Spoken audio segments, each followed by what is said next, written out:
Hey y'all, welcome back to my channel. As you can see here today, we are renovating my 10-minute speed build that I just did, I guess, 2 days ago now for you guys. I was actually quite pleased with the way that the outside of this house looked, and so I opted to renovate it and make it just a little bit nicer.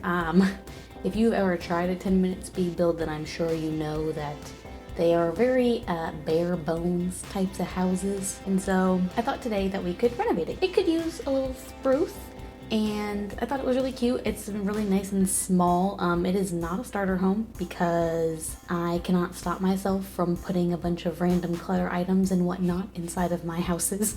You know what happens to the best of us, nobody's perfect. So right now I'm just kind of fixing up the outside. The windows that I had put in the 10-minute challenge were less than ideal, and I didn't really get the exact shape that I had wanted when I was doing the challenge. So I'm editing the shape a little bit and making it less, I guess, boring. It was kind of flat on the one side, so you know, it just needed a little bit of help. I skipped over quite a bit of the landscaping because landscaping just takes a while, and I was trying to figure out what kind of vibe I wanted to go for with this house, but it's pretty simple. It's not super overgrown, but it's also not very manicured at all, which is generally how I do most of my houses, because I think that that's pretty accurate. Most people, I would say, in my experience, don't really have crazy manicured lawns. Maybe at some point when I do like a gardener's dream home or something, or just someone who really likes to garden, or a sim who really likes to garden, then maybe I'll do like a really manicured lawn. This is also on a very small lot. It's in one of the top left lots in Newcrest. I think it's one of the 20 by 30 lots. So it's pretty small. It doesn't really yield itself to have a very large backyard anyway.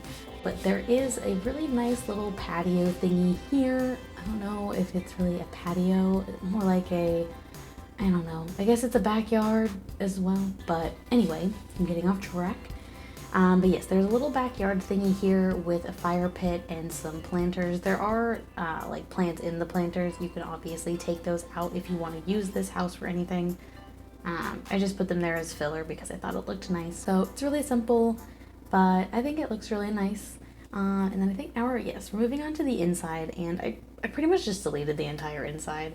I had originally thought about keeping the layout and the outdoor or the outside walls and everything exactly the same as I had made them in the challenge to make it just that much harder, but I opted to make lots of changes to the house because it was a 10-minute speed build. I obviously did not get exactly what I wanted out of both the floor plan and the exterior of the house, so I opted to make changes. Obviously the shape of the house is very similar to what it was from the challenge. I didn't make a ton of changes.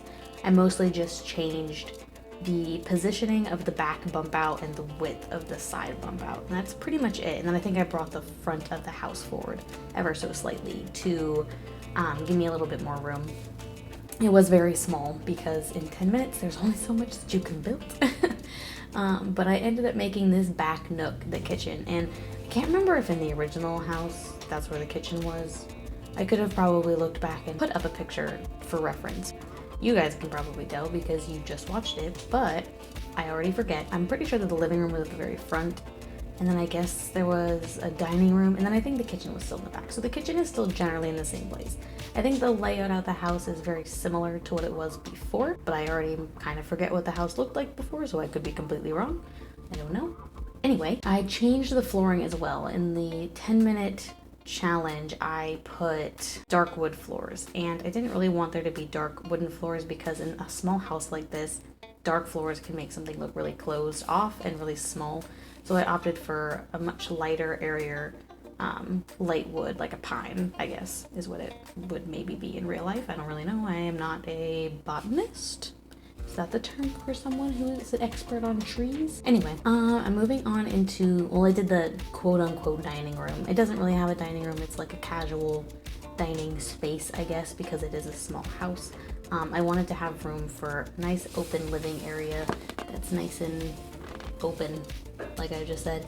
Anyway, I'm still trying to get used to these voiceover things. They're just so awkward. I feel so strange talking to myself. And I'm still kind of struggling figuring out what exactly to say and what to talk about. I know other YouTubers talk about like other things on their voiceovers sometimes, and then other YouTubers are more focused specifically on the builds that they're working on. So I guess I just kind of have to find what makes me the most comfortable, I guess. My cat has the zoomies right now, and she is running all over the house like a complete and utter maniac. So I hope that she doesn't cause any noises. Stay quiet, cat. Yeah, so how is everyone? I think my upload schedule I'm gonna keep pretty consistent at about 2 every other day, is what I'm aiming for at the moment. It seems pretty realistic and reasonable for my existence, so we'll have to see. I'm thinking that the next thing I'm going to do, I'll either do another build challenge type of thing. I saw another Sims YouTuber who, Lewis Sim, she did it originally. Somebody else did it after her as well. I think it was for the love of Sims. Also did it was the last swatch challenge, which was, I guess, Lewis Sim's take on the first swatch challenge, which I have seen on YouTube. Where instead of you get stuck with the first swatch of an item, you just get stuck with the last swatch of an item, which I think could be really fun. So I might do that next or soon probably, because it seems like fun. These challenges aren't super difficult to do. I mean, the 10-minute build challenge literally took me like 12 minutes to film in total. And there's not too much editing that goes on. However, the next thing that I want to start, my cat is getting into cardboard boxes right now, and I'm gonna have to fight her if she makes a bunch of noise, which she definitely is going to. So hush, Ginkgo, quiet. Mom's busy. Shush. Anyway, I will probably start a Let's Play here soon. I saw Lizzie Lily, who's another Sims YouTuber, created essentially a legacy challenge that is, she called it the Pimlico challenge, which was kind of a combination of a normal legacy as well as a renovation legacy. What is it called? The Renovacy or whatever, where you start off with essentially an unfinished build and then you have to create it from scratch in as many generations as you want. I personally love legacy style gameplay. That's probably one of my favorites to do.